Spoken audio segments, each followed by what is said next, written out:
saya cari kerja. Padahal lagi butuh.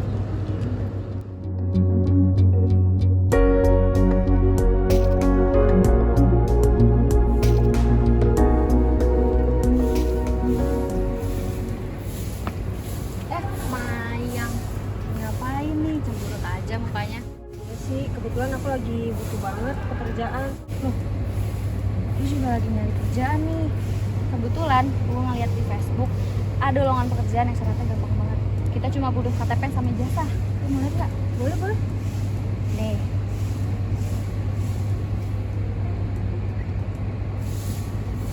Wah, kayaknya syaratnya gampang banget. Kayaknya aku bisa nih daftar. Bisa, mau coba daftar? Boleh, boleh. Kita telepon aja kali ya. Boleh.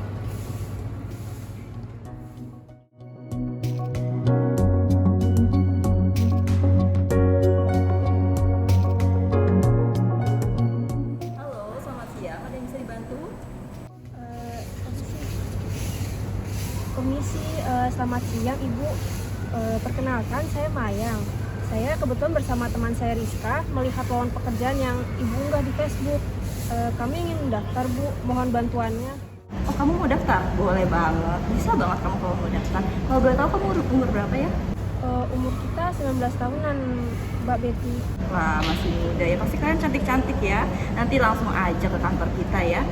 Nanti kamu ketemu sama temen Mbak dan nanti Mbak kirim lewat WA alamat dan nomor HP-nya, oke? Baik, Mbak. Terima kasih. Sebelumnya kita bisa datang kapan ya? Dan bawa apa aja? Secepatnya cantik ya, besok bisa Mbak tunggu loh. Bawa data pribadi aja, nggak usah yang macem-macem. Cuma KTP sama ijazah aja, oke? Baik, Mbak. Terima kasih sekali lagi. Saya sama teman saya akan segera ke sana hari ini ya, Mbak. Oke, yes, cuan lagi. Ini udah ada nih dari Mbak Betty. Loh, deket nih, masih di daerah sini. Kita kesana hari ini yuk. Ayo, boleh, boleh. Yuk, yuk, yuk.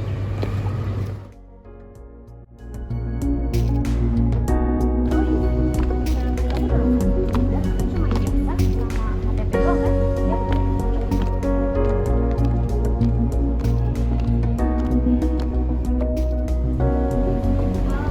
Selamat siang. Kalian datang lebih cepat ya? Pasti kalian yang mau daftar di PT ini kan? Salam kenal Mayang dan Rizka. Kalian langsung masuk aja ya.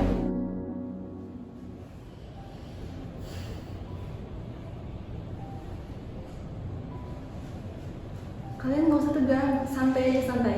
Pak Dono nggak bakal nanya macam-macam kok.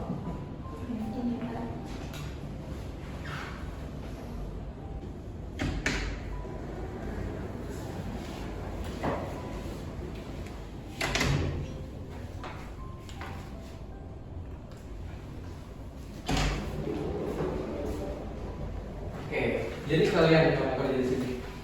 Iya Pak. Ya, coba kenalin diri kalian dulu. Cukup nama, usia, sama lulusan. Coba dari kamu. Perkenalkan, Pak. Saya Mayang Sari, usia saya 19 tahun dan saya lulusan SMA. Ya, coba kamu. Perkenalkan Pak, nama saya Rizka Anita, usia 19 tahun. Saya juga sama dengan Mayang, lulusan SMA.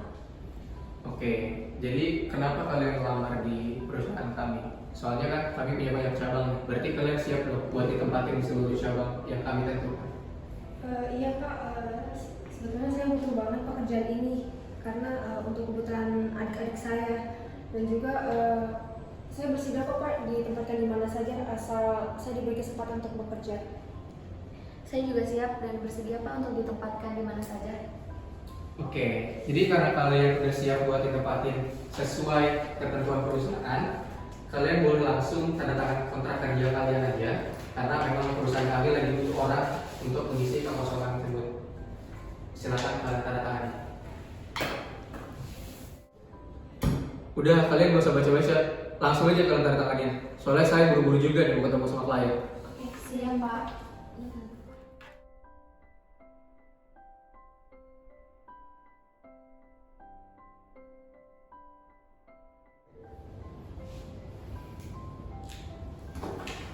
Ini surat kontraknya Pak, sudah kami tanda tangani. Oke, saya tanda tangan dulu ya. Oke, karena kalian udah tanda tangan surat kontrak, berarti kalian sudah tahu ya konsekuensi dari surat kontrak ini. Nah, karena itu kalian nanti bisa balik ke sini sore. Kalian cukup bawa baju simpel-simpel aja karena nanti kalian bakal dapat akomodasi pakaian di sana. Nanti sore kita akan langsung berangkat ke mes yang ada di Batam, oke? Oke Pak, terima kasih Pak.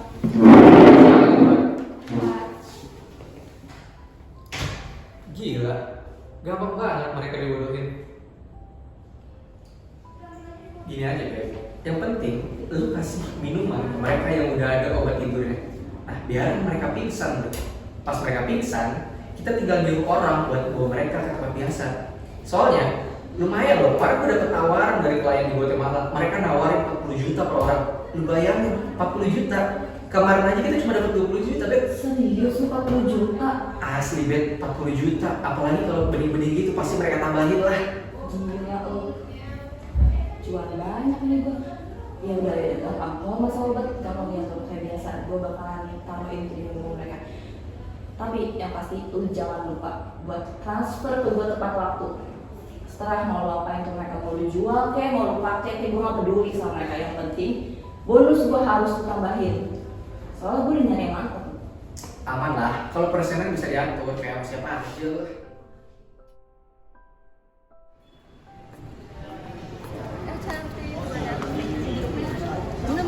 Minum. Minum. Kalian capek kan pasti kan hari ini bolak-balik. Minum aja dulu nggak apa-apa.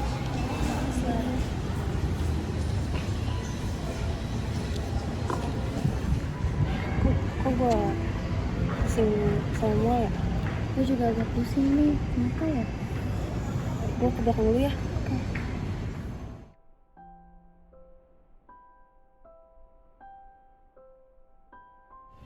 Duh, si Mayang lama banget lagi.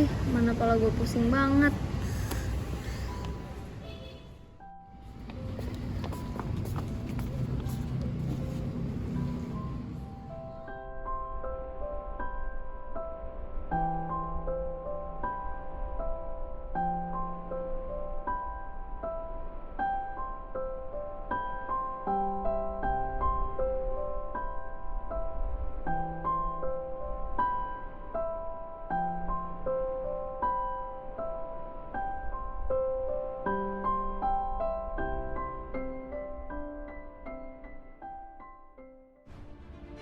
Rendahnya tingkat ekonomi dan pendidikan adalah pemicu banyaknya orang. 29 perempuan asal Indonesia diduga menjadi korban tindak Iming-iming gaji jutaan rupiah jadi senjata ampuh para agen tenaga kerja merayu calon korban. Bersamaan dengan pengungkapan kasus eksploitasi terhadap remaja ini, polisi menemukan fakta lain tentang adanya perdagangan orang yang melibatkan anak perempuan dewasa sebagai korbannya. Korbannya juga ketika kita sampai ke lokasi di TKP, kami amankan juga 6 orang korban lainnya. Jadi ini lengkap sebetulnya. Yang merekrut ada, yang mengirim ada, yang menerima ada, yang melakukan eksploitasi seksualnya juga ada. Human trafficking adalah tindakan yang berupa perekrutan, penampungan, pengangkutan, pengiriman, pemindahan, serta penerimaan seorang manusia. Kemudian bisa juga penyekapan, penipuan, pemalsuan, penyalahgunaan posisi dan wewenang sehingga memperoleh persetujuan dari orang yang memegang kendali atas orang lain tersebut. Tujuan dari human trafficking ada 2, yaitu pertama perbudakan, lalu yang kedua eksploitasi seksual. Selanjutnya, bentuk-bentuk human trafficking diantaranya kerja paksa seks, eksploitasi seks, pembantu rumah tangga atau PRT, baik di luar maupun di dalam wilayah Indonesia, kerja migran, penari, penghibur, dan pertukaran budaya terutama di luar negeri, pengantin pesanan, pekerja anak, penjualan bayi. Adapun sasaran dari human trafficking ini ialah pertama, anak-anak jalanan, kedua, orang yang sedang mencari pekerjaan, ketiga, orang di daerah konflik dan menjadi pengungsi, keempat, orang yang berada di wilayah perbatasan antar negara, kelima, orang yang terjerat hutang, keenam, korban kekerasan dalam rumah tangga, ketujuh, korban pemerkosaan, 8, kemiskinan. Adapun upaya untuk mencegah dan juga menanggulangi human trafficking yang bisa dilakukan, yang pertama, meningkatkan angka partisipasi pendidikan. Lalu kedua, menyediakan pelatihan keterampilan. Ketiga, mengembangkan kewirausahaan dan usaha sendiri. Lalu keempat, merubah sikap dan pola pikir keluarga dan masyarakat terhadap human trafficking.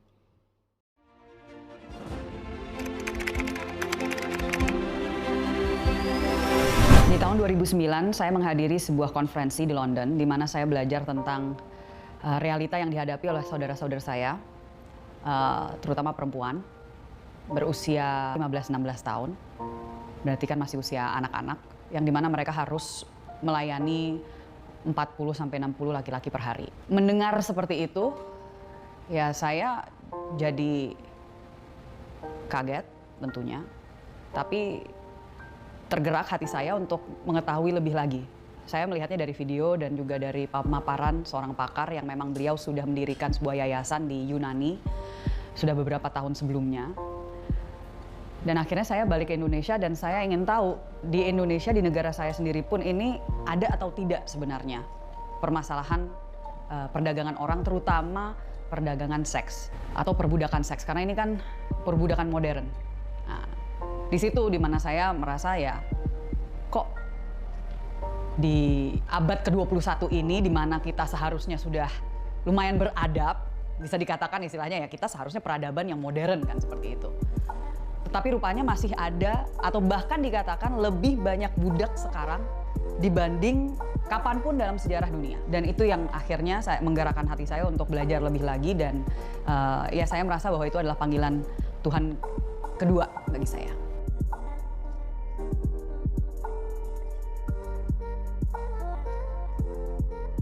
Memang mudah sebenarnya untuk kita menjauhkan diri atau menempatkan jarak antara kita dengan permasalahan di dunia ini seperti perdagangan orang, karena terkadang membuat kita merasa paralyzed gitu ya. Kita merasa tidak bisa bergerak karena kita merasa hopeless, kita merasa tidak ada harapan, mengetahui the horrors gitu, mengetahui mimpi buruk yang sebenarnya adalah kenyataan untuk begitu banyak orang di dunia. Tapi penting untuk kita ingat bahwa setiap angka, setiap data, ada yang mengatakan 27 juta orang. Kalau Global Trafficking in Persons Report mengatakan untuk tahun 2019 itu ada 24,5 juta jiwa yang terperangkap dalam perdagangan orang, eksploitasi. Ya mungkin juga karena saya sudah pernah bertemu dengan penyintas-penyintas dan bahkan bertemu dengan mereka yang usia 12 tahun, 13 tahun dieksploitasi bahkan oleh orang terdekat sekalipun. Ya menurut saya ini adalah realita di mana kalaupun ada hanya satu korban saja, ya seharusnya kita peduli. Tetapi ini bukan hanya satu korban, ini jutaan jiwa. Di mana kalau misalkan kita mengetahui itu tetapi kita tidak melakukan apa-apa, itu is on us. Berarti kesalahan itu ada di kita.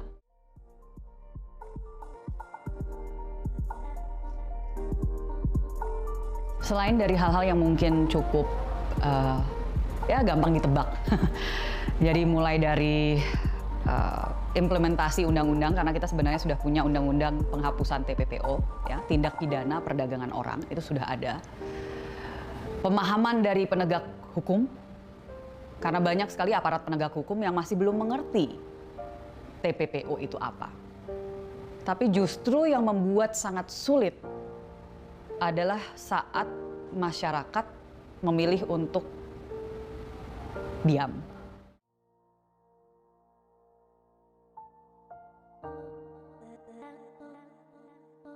Selama ada demand dan selama kebutuhan mendasar manusia masih sulit didapatkan, mau itu akses ke pendidikan, akses ke air bersih, akses ke ya listrik lah dan seterusnya. Kita lihat belakangan ini kan COVID-19 tiba-tiba harus belajar jarak jauh.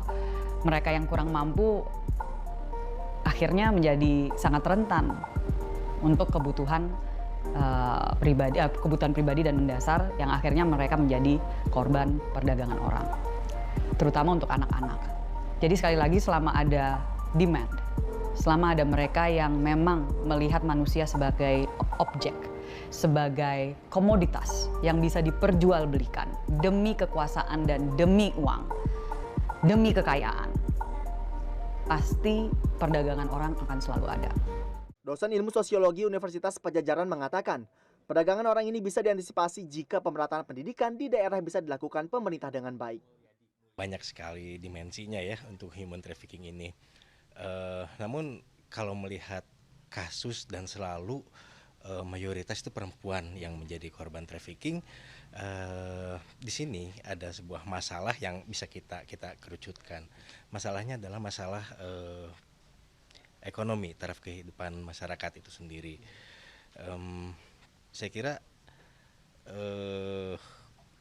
di beberapa kabupaten yang menjadi lokasi banyaknya kasus trafficking ini, umumnya mereka perempuan yang berasal dari golongan ekonomi rendah. Dan jika mereka berasal dari golongan ekonomi rendah, kita ketahui bahwa di beberapa kabupaten ini pendidikan itu masih belum gratis, masih berbayar, dan mereka tidak memiliki kemampuan untuk melangsungkan pendidikan lebih lanjut gitu. Jadi artinya sudah ekonominya rendah, di tahap pendidikannya juga relatif rendah. Yosan Mujaji pun menambahkan, pelaku kejahatan transnasional ini memanfaatkan situasi korban yang rentan secara ekonomi dengan modus mengiming-imingi uang dengan jumlah besar. Nah, sebelum kita membahas secara mendalam tentang tindak pidana perdagangan orang, alangkah baiknya kita memahami lebih dahulu apa yang dimaksud dengan tindak pidana perdagangan orang. Tindak pidana perdagangan orang itu didefinisikan di dalam Undang-Undang Nomor 21 Tahun 2007 di dalam Pasal 1 Angka 1, kemudian juga didefinisikan di dalam Pasal 2 Ayat 1 dan Ayat 2. Nah, di dalam Pasal 2 Ayat 1 disebutkan sebagai berikut ya. Kalau kita membaca rumusan perdagangan orang yang disebutkan di dalam Pasal 1 Angka 1 dan Pasal 2 Ayat 1 dan Ayat 2, maka ada 3 elemen penting. Elemen pertama adalah proses, elemen kedua adalah cara, dan elemen ketiga adalah tujuan. Jadi ada 3 elemen penting dari definisi yang saya ungkapkan tadi. Nah, elemen pertama proses. Proses itu ada beberapa perbuatan ya, dan namanya proses salah satu aja cukup, tidak harus semuanya. Jadi proses itu misalnya merekrut atau mengangkut atau memindahkan, atau menyembunyikan, atau menerima, dan seterusnya. Itu disebut dalam konteks hukum pidana, disebut dengan proses. Jadi proses cukup salah satu saja. Jadi proses itu adalah pra, ketika dia akan direkrut dan atau akan dipindahkan. Jadi salah satu aja cukup, tidak harus semuanya. Kemudian yang kedua adalah cara.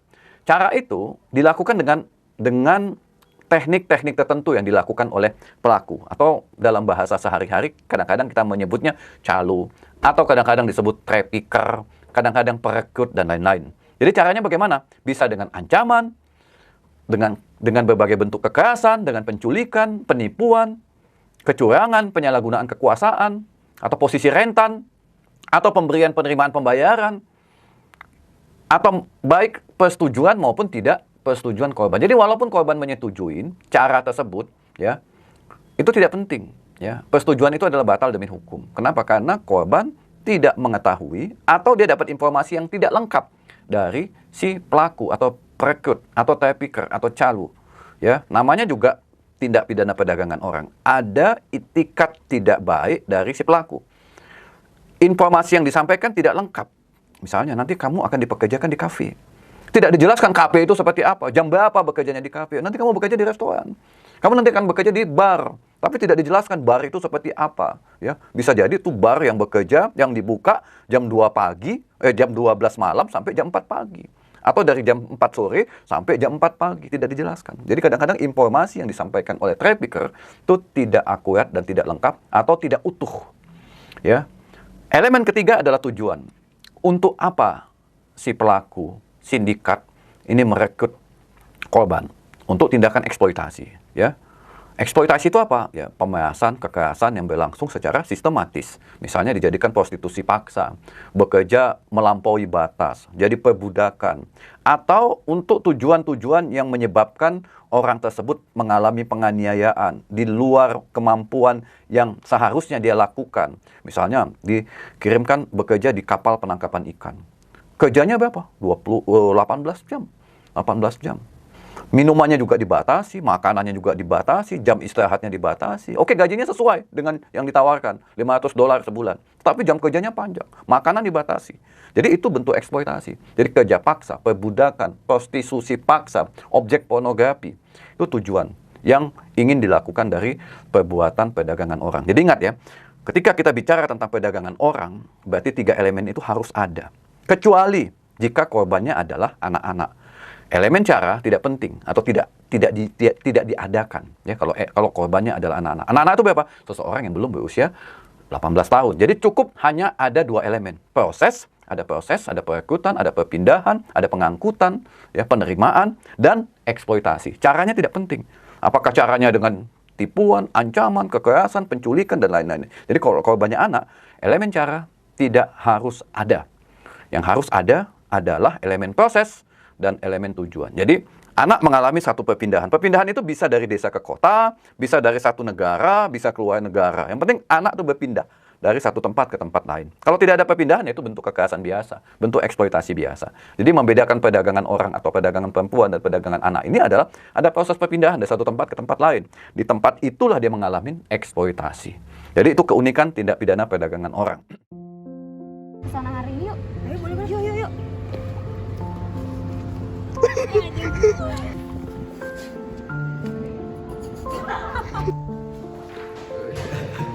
Any last words? Yes. Cuan baru. Cuan baru. Anggi, lu ngapain masuk? Udah kan? Oh iya tuh.